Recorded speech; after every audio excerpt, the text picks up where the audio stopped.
भोले बाबा ने कहा तो भोले बाबा जो है बन करके स्त्री वेश में आए, भगवान गोपी वेश में आए और गोपी वेश में आकर भगवान रास में प्रवेश कर गए। भगवान ने कहा आज भोले बाबा की मजा ले ली जाए थोड़ी।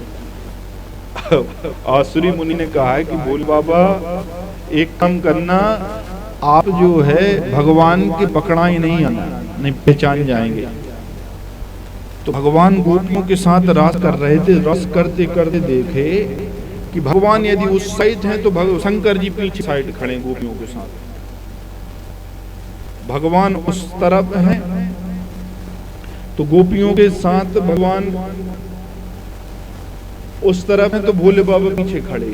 तो भोले बाबा ने मजा लेने के, शंकर जी का मजा लेने के लिए कृष्ण भगवान ने कहा थोड़ा सा आनंद लिया जाए, और आनंद लेने के लिए भोले बाबा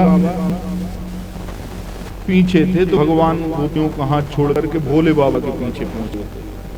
भोले बाबा के पास जैसे ही पहुंचे तो भोले बाबा ने देखा कि भगवान श्री कृष्ण मेरे पास आ रहे हैं, तो वहां से निकल करके ये सामने आ जाते। भोले बाबा घूम के यहाँ से आ जाते।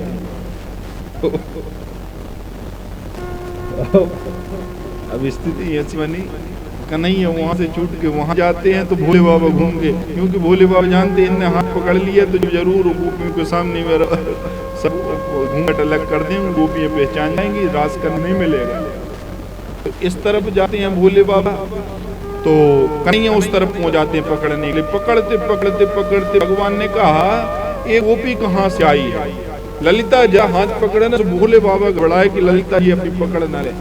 तो जैसे ही पकड़ा हाथ ललिता जी ने, भगवान दौड़ करके थलने तो गई, दौड़ करके भगवान ने भोले बाबा का हाथ पकड़ लिया। तो जैसे ही हाथ पकड़ा भोले बाबा का तो बोले ये गोपी जो है इसका हाथ इतना मजबूत कैसे है, कड़ा कड़ा सा क्यों है? सो उनने लिया सो और घूंघट दे दिया भोले बाबा ने। तो कन्हैया जी ऐसे नीचे करते तो वो ऐसे करते जा रहे, वो नीचे देखते, मुंह को देखने के लिए ऐसे करते तो वो नीचे देखते जाते। भगवान ने वो इशारे से गोपी से कहा कि पीछे से जरा खींच दो। तो एक ललिता जी ने पकड़ करके पीछे से जो घूंघट का वो पीछे का पड़ रहा खींचे, तो भोले बाबा की जटाएं निकल आई। भोले बाबा प्रकट हो गए। बोले गोपियां चिल्लाई अरे जो बाबा कहाँ से आ गए हो, जो देखो जो नकली बाबा आ गए हो जो राज कर रहा है। तो भगवान को प्रणाम किया, बोले प्रभु सब जगह है, आपको मैं क्या करूं मैं राज। तो भगवान ने कहा कि मानसरोवर से जाकर के प्रेम सरोवर में आए हो, इसलिए प्रेम सरोवर में स्नान करके आओ। तब भगवान प्रेम सरोवर में स्नान करने गए और फिर वहां भगवान गोप वेश में पधारे। स्वयं भगवान फिर गोपेश्वर महादेव के रूप में प्रकट हुए। बोले गोपेश्वर भगवान की। तो आज भी भोले बाबा गोपेश्वर के रूप में वृंदावन में निधिवन जी के पास विराजमान।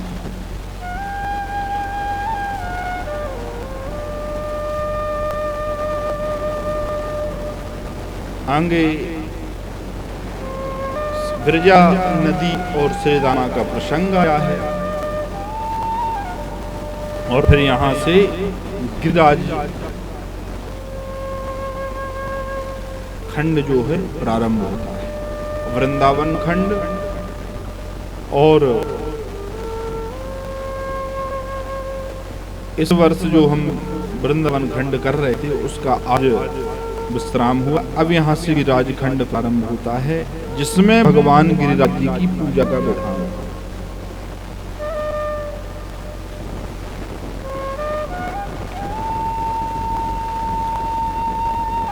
भागवत जी में पहले गिरिराज जी की पूजा है, उसके बाद में रास है। पर गर्ग संहिता में पहले रस आदि का भगवान ने गर्गाचार्य जी ने वर्णन किया है और फिर गिरिराज खंड में गिरिराज जी की पूजा का वर्णन किया बाद में।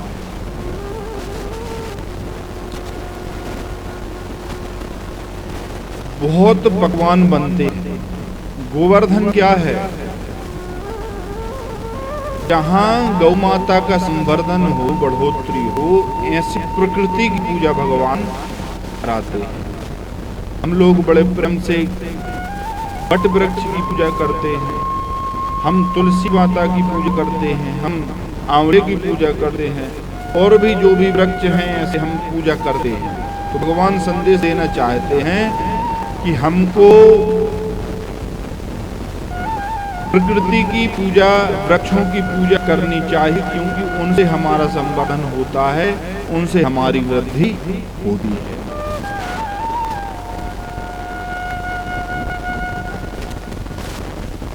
पहले इंद्र की पूजा किया करते थे। इंद्र अभिमान में चूर्ण था, भगवान प्रकट तो भगवान ने इंद्र की पूजा बंद कराई और गोवर्धन की पूजा प्रारंभ कराई। बोले बाबा से कहा, बाबा इंद्र को न काऊ सुख दुख करी दाता, निज कर प्रतिकर्म भोग तन भ्राता। जो व्यक्ति जो है अपने कर्मों का फल प्राप्त करता है, उसमें किसी दूसरे व्यक्ति का कोई हस्तक्षेप नहीं होता। आज मनुष्य अपने हाथ से जो भी प्राप्त करता है, अपने जीवन में जो भी भोग प्राप्त करता है, वह केवल अपने कर्म से प्राप्त करता है, उसमें किसी दूसरे का कर्म नहीं होता। हमको आज जो भी वस्तु प्राप्त हमको जितनी हो रही है, आज आपने 4 रोटी खाई है तो केवल वह आपके कर्म के प्रभाव से पाई, क्योंकि आपकी विधि में आज उतनी ही थी। हजारों होने के बाद भी, 56 व्यंजन होने के बाद भी, कभी कभी सामने व्यंजन होने के बाद भी लोग भोजन नहीं कर पाते, क्योंकि प्रारब्ध में आज के दिन आपको भोजन नहीं लिखा है, तो सामग्री होने के बाद भी आप उस भोजन को ग्रहण नहीं कर सकते। इसलिए शास्त्र कहते हैं, प्रारब्धम परिभुज्य कर्म सकलम प्रक्षीण कर्मांतरः। जो प्रारब्ध है वह जहां जो जब जैसा लिखा है वो होके रहेगा। प्रारब्ध को बदलने की किसी में सामर्थ्य नहीं है। हमारे जीवन में जो जब जैसा होना लिखा है, जो जब है उसको,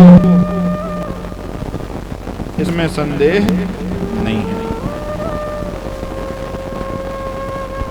तो बोले जब सब भोग नहीं है तो फिर भगवान की भक्ति करने से क्या लाभ? बोले उसका एक फल है। जो कर्म आप आज करते हैं, जो कर्म हम आज करते हैं, वह आगामी जन्म में हमको सहयोग करता है। एक घर में 5 व्यक्ति हैं और 5 में से 5 भाई हैं एक घर में, जिनमें से 4 गरीब और एक अमीर है। ऐसा क्यों? बोले ऐसा इसलिए क्योंकि 4 के प्रारब्ध कुछ हैं, उसका प्रारब्ध कुछ है। सबके प्रारब्ध अलग अलग होते हैं। पर भगवान की भक्ति करने से क्या होता है? बोले भगवान प्रारब्ध को कभी कभी बदल देते हैं। काशी में एक विद्वान ब्राह्मण थे, पंचांग देखा करते थे और भविष्य बताया करते थे। लोगों का जो भी आगे क्या होने वाली घटना बताया करते थे।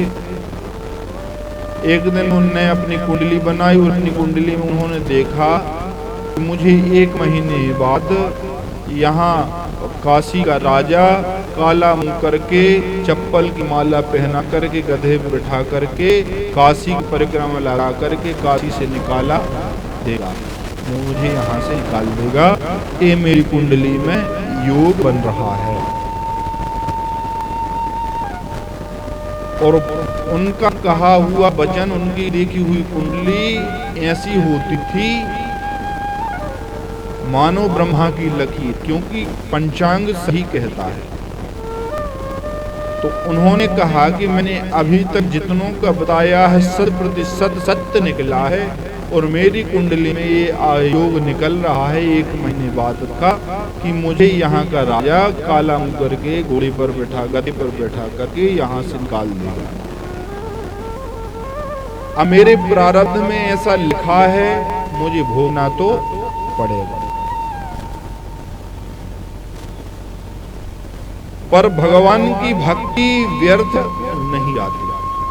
आप यदि भगवान का भजन, हम भगवान का भजन करते हैं, भगवान की सेवा करते हैं, तो बड़ी से बड़ी आपदा भी भगवान हर लेते हैं। बड़े से बड़ा प्रारब्ध भगवान का यह व्रत नियम अनुष्ठान हम करते हैं, दीपदान पुण्य सत्कार करते हैं, भगवान की कथा सुनते हैं, भगवान का नाम जपते हैं, तो इसका फल आपको लग रहा है कि कुछ नहीं है, हमको लगता है कि कुछ नहीं है, पर इसका करोड़ों गुना फल है। बड़े से बड़ी दुर्घटनाओं से हमें भगवान बचा ले जाते हैं।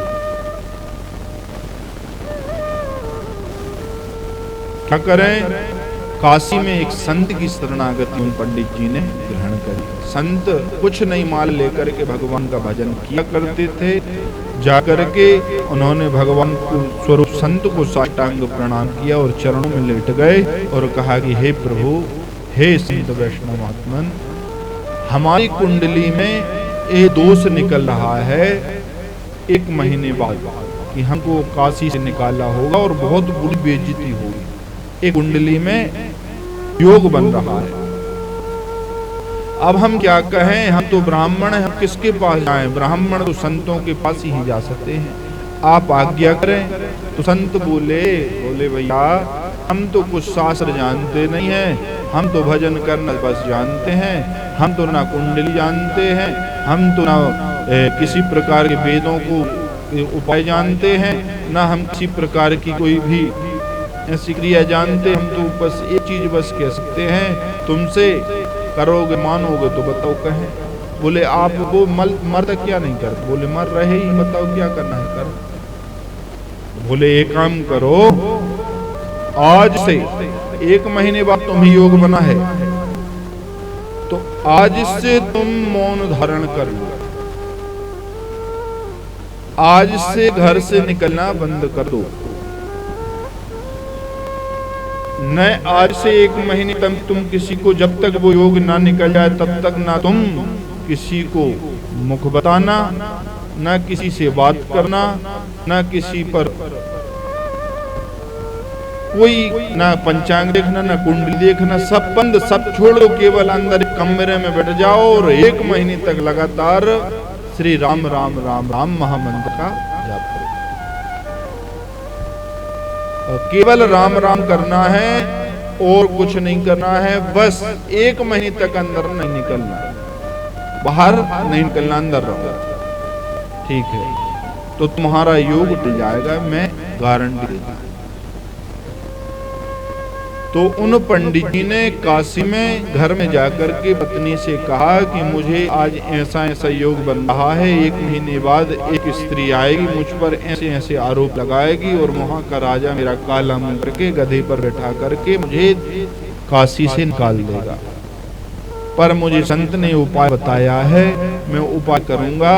मैं सब त्याग करके आज से 1 महीने के लिए अंदर जा रहा हूं कमरे में, कोई आवे सबको यहाँ से भगा देना, किसी से मुझे नहीं मिलना, न किसी से कोई बात करनी, बस मुझे तो अब भजन करना है। और सब ऐसा कह करके माला झोले लेकर के वह पंडित जी अंदर कमरे में जाकर के आसन लगाकर बैठ गए। 1 महीने लगातार राम राम राम राम राम नित्य क्रिया करते, समय के लिए उठते और फिर बैठ जाते। दिन भर रात भर राम राम राम, परिवार से भी मिलना छोड़ दिया। राम राम राम राम करते करते मन में ये भी आ रहा था कि बस समय आ रहा है, वो 1 महीने 15 दिन बचे, 10 दिन बचे, 5 दिन बचे, 2 दिन बचे उस योग के। और कहते हैं रात्रि हुई और उनको पता है कि कल वो योग है, जब मुझे यहाँ का राजा ऐसा ऐसा करेगा और निकल देगा। रात में माला करते करते करते करते करते करते करते 4 बज गए और उनकी लग गई नींद। और उसी दिन ये घटना होनी थी, उनकी लग गई पंडित जी की नींद। तो नींद में राम राम राम मंत्र चल ही रहा है और उनकी लग गई नींद, क्योंकि अभ्यास हो गया राम राम कहने का। राम राम राम राम राम राम राम राम राम राम राम कहते कहते नींद लग गई और बज गए 5। और कहते उसी समय उन्हें एक स्वप्न आया।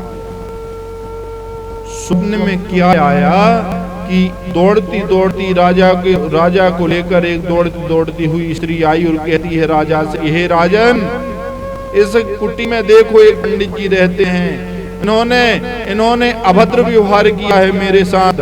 ऐसा आरोप, गलत आरोप लगा करके वह राजा से कहती है, इनको निकालो, ब्राह्मण नहीं है, यहाँ से इनको अलग करो। और रोज चिल्लाती गलत आरोप पंडित जी पे लगाया है। और वह राजा घोड़े से उतरकर आता है, पंडित जी को सैनिकों से पकड़वाता है, काला मुंह करता है और गले में खूब चप्पल जूतों की माला पहना करके गधे पर बैठा करके पूरे बनारस की काशी की परिक्रमा करा करके वहां से पत्नी पंडित जी की चिल्लाती है कि मेरे पति निर्दोष हैं, छोड़ दो छोड़ दो छोड़ दो। लेकिन राजा किसी की नहीं छोड़ता सुनता और उन पंडित जी को वहां से निकाला देता। पंडित जी निकल जाते हैं वहां से और यह जब पंडित जी निकल जाते इतने बज जाते हैं 6 और पंडित जी एकदम से आंख खुलती है और देखते हैं कि 6 बज गए और राम राम राम राम राम राम करने लगते हैं। बोले आज मुझे स्वप्न आ गया है ऐसा और आज ऐसा होना है। और सुबह का स्वप्न तो सत्य कहलाता। करते राम राम राम राम करते करते दिन भर व्यतीत हो गया, रात्रि हो गई और रात्रि तक कुछ नहीं हुआ। फिर रात भर बीत गई, दूसरा दिन सुबह हो गया, कुछ नहीं हुआ। उस दिन भी प्रतीक्षा करी, योग कहाँ गया, कुछ नहीं हुआ। 3 4 5 दिन ऐसे निकल गए और जब 5 दिन निकल गए तो उन्होंने कहा योग तो निकल गया मेरा, ये हुआ क्यों नहीं सत्य? मेरी कुंडली में योग था और होना था, मुझे ऐसा राजा निकालता, पर निकाला क्यों नहीं, ये कैसे संभव है? तो वह उठ करके आज घर से बाहर निकले और जाकर के उन्हीं संत के पास पहुंचे और संत के चरणों में मस्तक माथा टेक करके वह ब्राह्मण कहते हैं, हे महात्मा जी, हे संत देव, आपने मुझे राम राम करने के लिए कहा था, मैं दिन रात राम राम करता रहा। और कहते हैं रात मुझे मेरा योग था, इस दिन ये होना है। कहते हैं उस दिन कुछ नहीं हुआ, बस ब्रह्म मुहूर्त में मुझे वह स्वप्न आया था और स्वप्न में मैंने वो सब देखा और मैं दिन भर प्रतीक्षा में रहा कि ये होगा मेरे साथ, पर 5 दिन बीत गए, मेरे साथ ऐसा कुछ नहीं किया। तो संत मुस्कुरा करके कहते हैं क्या? बोले भगवान के नाम की महिमा ऐसी है, भगवान के राम नाम की महिमा, कृष्ण नाम की महिमा, राधे नाम की महिमा ऐसी है कि जो भोग आपको प्रत्यक्ष में भोगने रहते हैं, भगवान के नाम के जाप के प्रभाव से वह भोग आप स्वप्न में भोग जाते हैं, प्रत्यक्ष आप नहीं। यानी भगवान कोई घटना है आपकी, आप भगवान के सच्चे भक्त हैं तो कोई घटना आपको जो भोगना रहता है वो भगवान आपको स्वप्न में ही भोगवा देते हैं, प्रत्यक्ष में आपको सलामत रखते हैं। बोले ब्रह्म मुहूर्त में आपने जो स्वप्न देखा, भगवान के नाम के प्रभाव से, भगवान की कृपा से वह घटना आपने स्वप्न में ही भोगी। इसलिए भगवान के भक्त होकर के भगवान का यदि हम भजन करें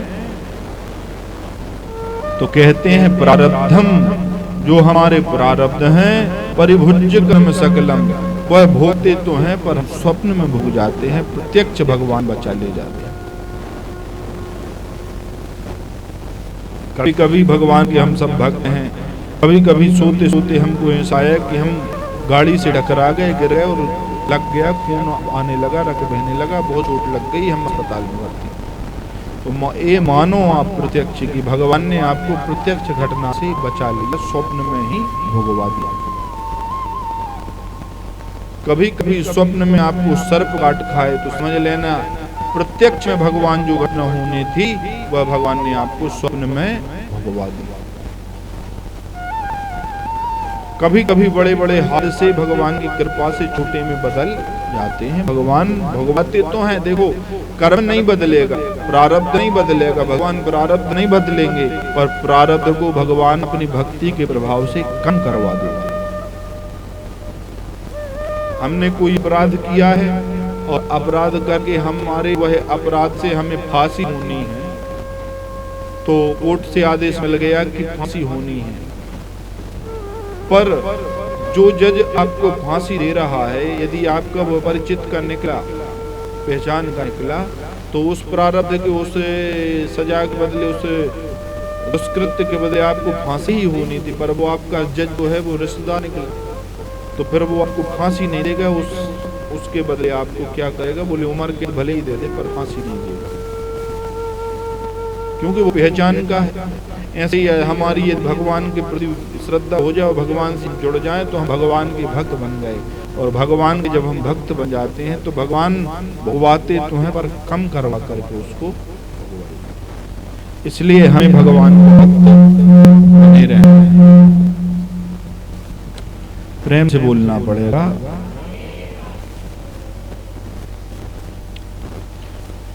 तो भगवान गिरिराज जी का पूजन कराते हैं। भगवान गिरिराज जी का पूजन कराते हुए कहते हैं कि प्रकृति की सेवा करना ये प्रत्येक मनुष्य का धर्म है। हम लोग वट वृक्ष की सेवा करते हैं, हम लोग पीपल की सेवा करते हैं, हम लोग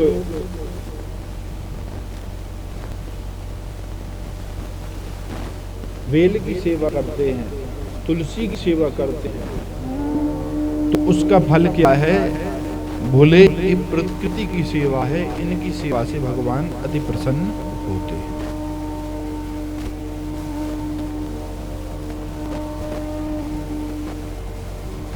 महामहोत्सव मनाया, बहुत पकवान बनाए। भगवान ने गिरिराज जी का आदेश दिया, पूजन कराने का आदेश दिया। ब्रजवासी भगवत पकवान बना करके भगवान गिरिराज जी के पास गए और जाकर के भगवान ने, गर्गाचार्य ऋषि स्वयं थे जिन्होंने यह लिखा पुराण, वैदिक मंत्रों से गिरिराज जी का पूजन कराया। भगवान ने मानसी गंगा वहां पर प्रकट करी है।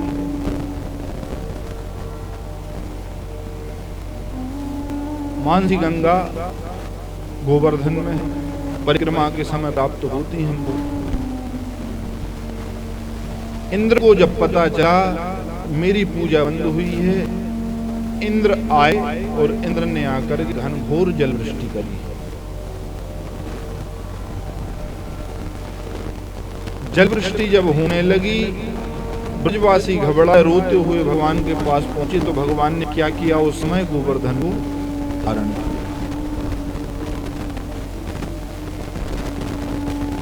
तो भगवान ने जब गिरिराज जी को धारण किया,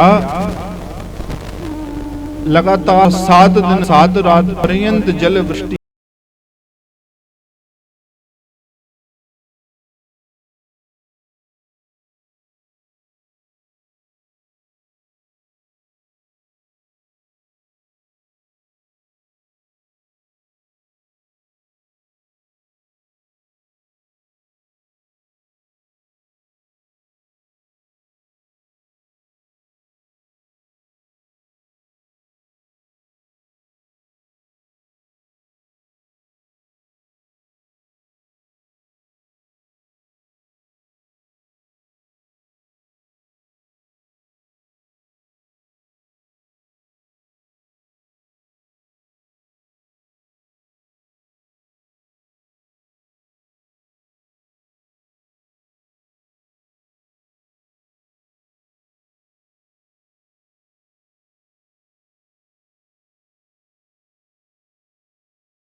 यदि भगवान हमारी रक्षा करने के लिए आतुर हैं, त्वयि प्रवृत्ते मम किम प्रयासम, तो हम कितना ही कुछ भी ना करें तो भगवान हमारी रक्षा कर जाते हैं। और जब भगवान यदि हमारी रक्षा करना ही नहीं चाहते तो आप लाख उपाय कर लेना, अटैक आ गया और यदि भगवान आपकी रक्षा करना नहीं चाहते हैं तो आपको एक ही झटके में काम तमाम हो जाएगा। आपको अटैक आया, हमको अटैक आया है, और भगवान यदि हमारी रक्षा करना नहीं चाहते हैं तो हम एक ही झटके में चले जाएंगे। और त्वयि प्रवृत्ति, यदि भगवान हमारी रक्षा करना चाहते हैं तो मरते मरते भी व्यक्ति बच ही जाते हैं। कई का ऐसा भीषण एक्सीडेंट होता है फिर भी वो बच जाता है, जिसकी स्थिति नहीं है बचने की फिर भी बच गया। क्यों? क्योंकि भगवान उसकी रक्षा में प्रवृत्त हैं। भगवान ब्रजवासियों की रक्षा में सदैव प्रवृत्त हैं। भगवान सदैव ब्रजवासियों की रक्षा करते हैं।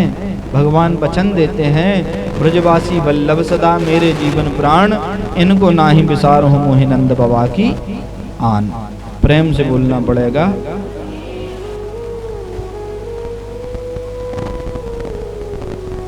ब्रजवासियों की भगवान रक्षा करते हैं।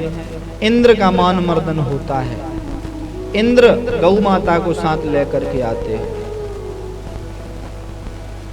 भगवान की प्रिय गौ माता, भगवान की प्रिय गौ माता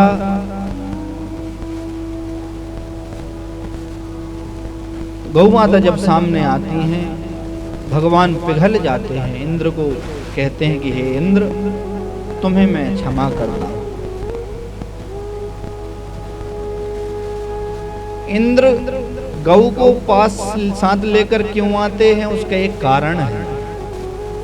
वह जानते हैं कि त्रिलोकी में भगवान जब किसी पर क्रोध करते हैं तो त्रिलोकी में उसकी रक्षा कोई नहीं कर सकता। जिससे भगवान ही रूठ जाएं, भगवान ही रूठ जाएं जिस व्यक्ति से, तो फिर उसकी रक्षा कौन करेगा। एक बार इंद्र और श्री कृष्ण का युद्ध हुआ पारिजात को लेकर के। तो इंद्र ने वज्र का प्रहार किया तो वज्र खाली लौटाया। भगवान ने चक्र चलाया तो गौ माता ने इंद्र की रक्षा करी। गौ माता को चिल्लाया कि हे गौ माता, हमारी रक्षा कर।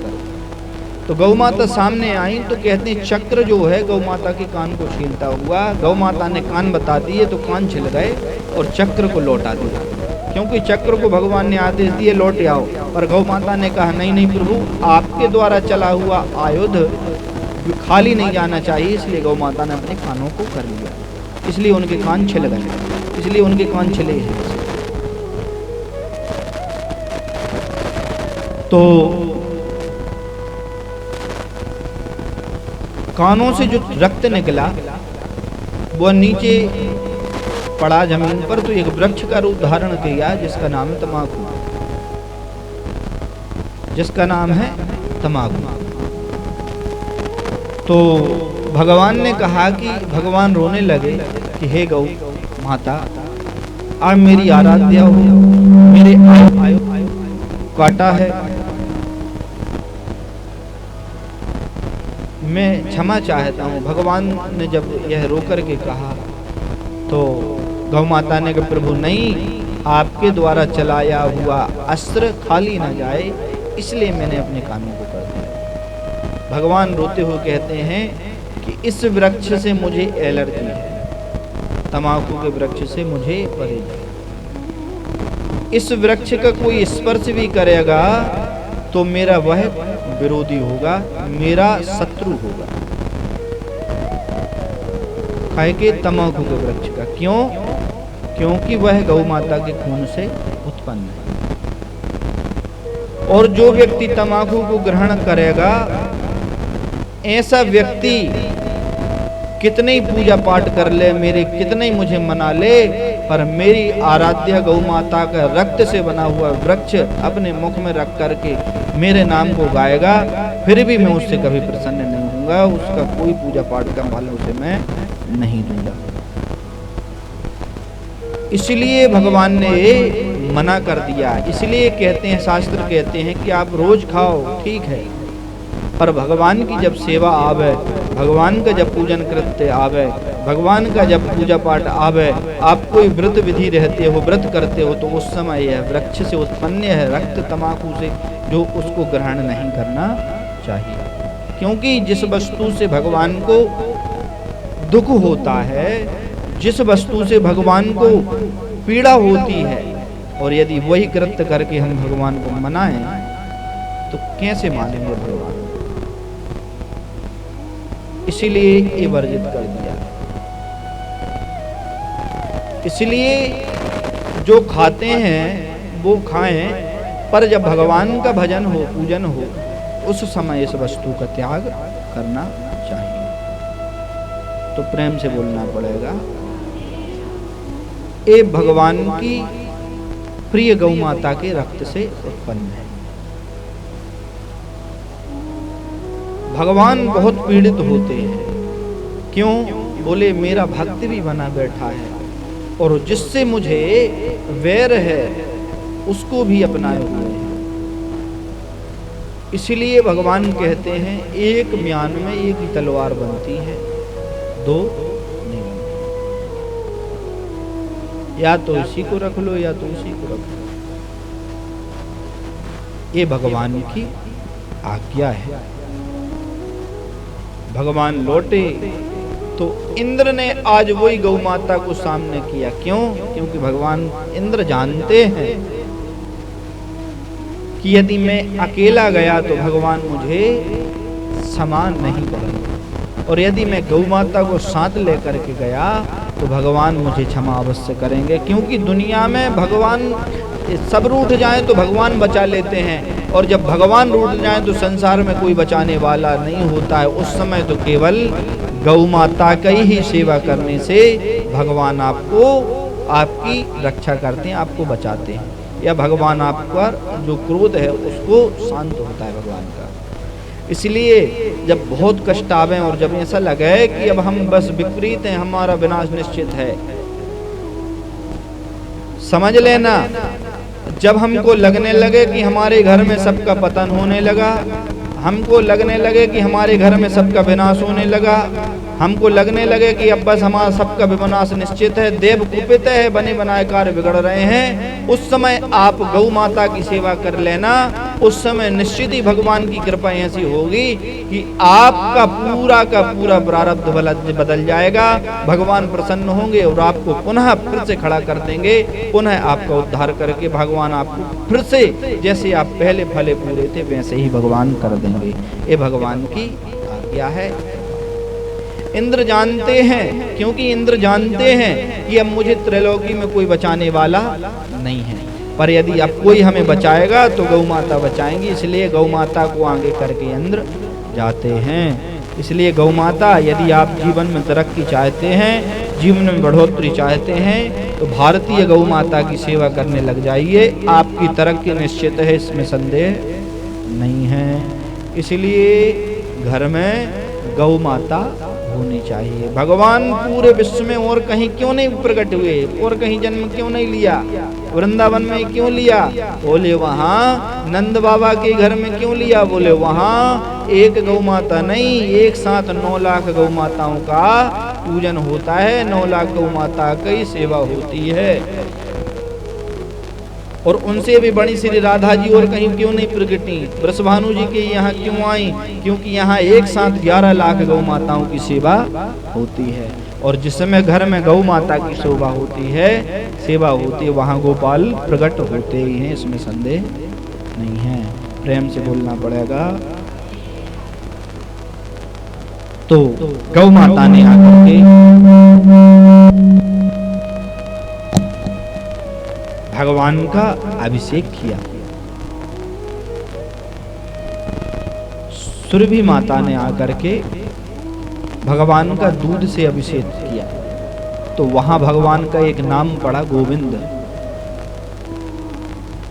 क्योंकि गौ माता ने अपने दूध से भगवान का अभिषेक किया। भगवान के लाखों नामों में सबसे प्यारा भगवान को यदि कोई नाम लगता है तो गोविंद। सबसे प्रिय नाम कौन है? बोले गोविंद। क्यों? क्योंकि वो गौ माता ने अभिषेक किया, उस समय वह भगवान का नाम पड़ा। फिर ऐरावत ने अभिषेक किया भगवान का।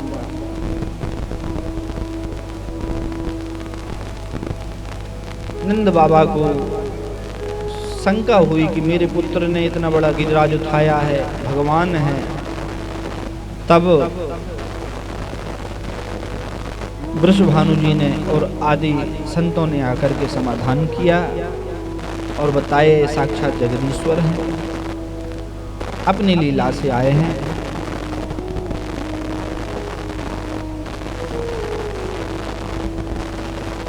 और तत्पश्चात नारद जी गोवर्धन में पढ़ने वाले तीर्थों को स्मरण कराते हैं। जो गिरिराज जी की परिक्रमा लगाते हैं, कहते हैं जीवन में कुछ हो ना हो, एक बार अपने शरीर के माध्यम से गिरिराज जी की परिक्रमा लगानी चाहिए। क्योंकि गिरिराज जी साक्षात गोलोक धाम से प्रकट हुए हैं। जीवन में कुछ हो ना हो, एक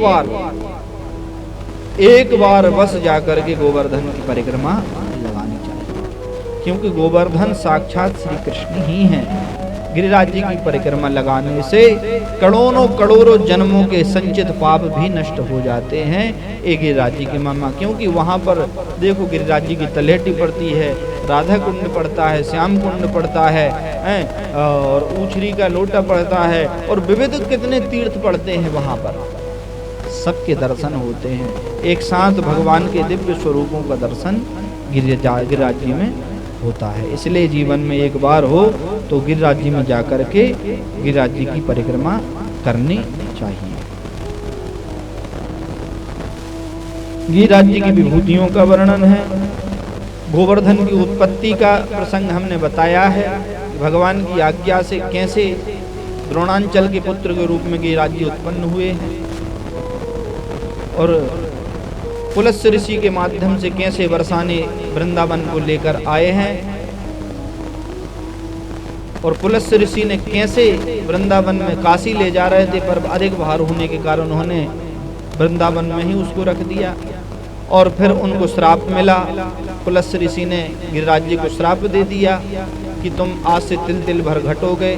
तो उसी समय से गिरिराज जी आज भी तिल भर घट रहे हैं। जिस दिन गिरिराज जी तिल घटते घटते पूरे पृथ्वी पर विलीन हो जाएंगे, उस समय ही गंगा जी भी चली जाएंगी। उस समय घोर कलयुग आएगा, और यहाँ से भगवान की वैष्णव भक्त भी चले जाएंगे, भगवान की पूरी महिमा चली जाएगी। कोई इतने पापी हो जाएंगे मनुष्य कि भगवान का नाम भी स्मरण कोई नहीं करेगा। तब कहीं भगवान फिर कल की अवतार में रूप धारण करेंगे। गिरिराज जी में दीपदान की महिमा बताई। दीपदान 3 प्रकार से होते हैं। पहला तो मिट्टी के दिए से, दूसरा तांबे के दिए से, और तीसरा चांदी के दिए से। पर गिरिराज जी के तीर्थों की मिट्टी लाकर के उसका दीपक बना करके आप दान करते हैं तो साक्षात हरिप्रिय भगवान को प्रिय है, आप वैकुंठ धाम के प्राप्त करते हैं। और रत्न युक्त होकर के आप तांबे का दिया दान करते हैं तो कहते हैं आपके घर में अन्न धन की फलीभूति होती है, जो तांबे के दिए से दीपदान करता है।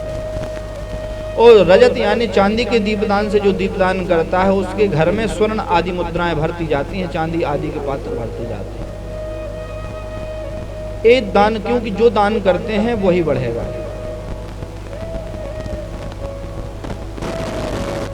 स्थान बताया कि दीपदान कहाँ करें।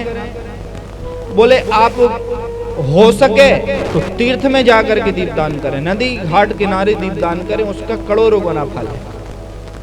नहीं जा सकते तो आप मंदिर में जाकर के दीपदान भगवान के सामने प्राण प्रतिष्ठा के सामने दीपदान करें, उसका लाखों गुना फल है। और नहीं, ना तो तीर्थ जा सकते हैं ना तो मंदिर जा सकते हैं, तो कम से कम सायंकाल या प्रातः काल भगवान के सामने बैठ करके दीपदान अपने घर में ही करें, पर दीपदान अवश्य करना चाहिए। काल का निर्णय बताया। काल दीपदान कब करें। बोले प्रातः ब्रह्म मुहूर्त में दीपदान का महत्व है, मध्याह्न में दीपदान का महत्व है, और सायंकाल के समय भगवान के सामने दीपदान का महत्व है, और सायं प्रातः काल का महत्व है। दीपदान में क्या होना चाहिए। बोले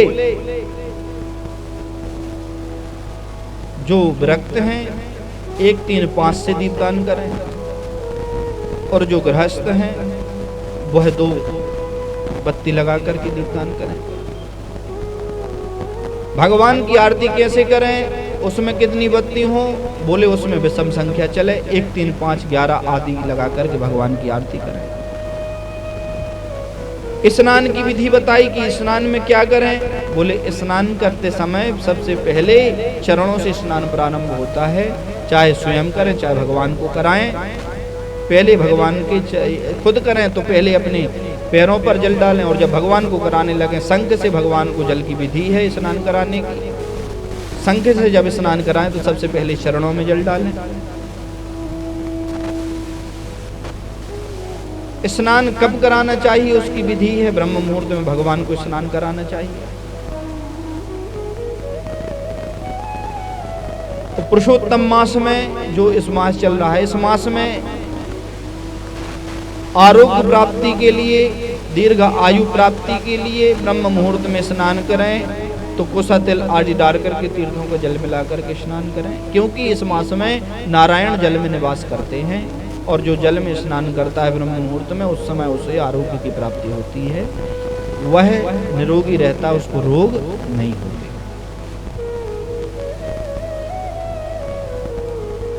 तीर्थों की महिमा बताई, किस तीर्थ में जाकर के पुरुषोत्तम मास में, क्योंकि मासों का भी एक महत्व है।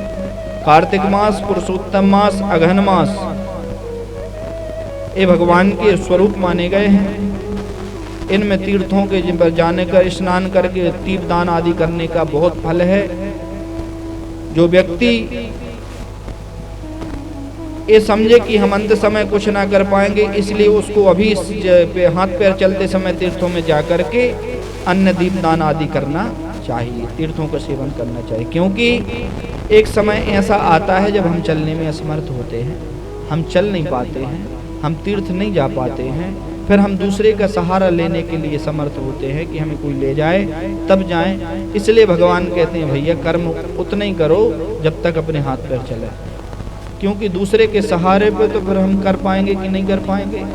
आज हम दीपदान कर रहे हैं, 1 रुपया है हमारे पास, वो हमारा है। जब बूढ़े हो जाएंगे तो 1 रुपया से दूसरे से मांगने के लिए तो उन्हें कोई दे तो दीपदान कर लें। अब जिंदगी में चाबी हाथ में जब तक करा नहीं, बुढ़ापे में दूसरे के हाथ चाबी चली गई, फिर क्या दान करेंगे? फिर तो पेंशन पे टिके। प्रेम से बोलना पड़ेगा। इसलिए दान तभी तक हो सकता है जब तक हाथ में धन है।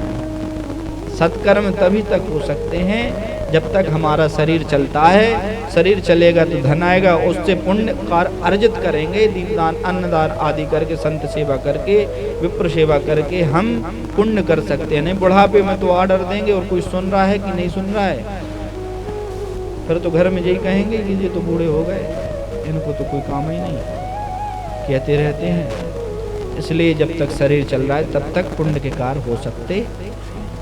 इसलिए अपने हाथ से कर्म करते हुए, अपने हाथ से ही किसी दूसरे की सहायता लिए बिना स्वयं ही पुण्य के कार्य अपने जीते जी अर्जित करना चाहिए। बाद कोई ने नहीं देखा, बाद में क्या होगा।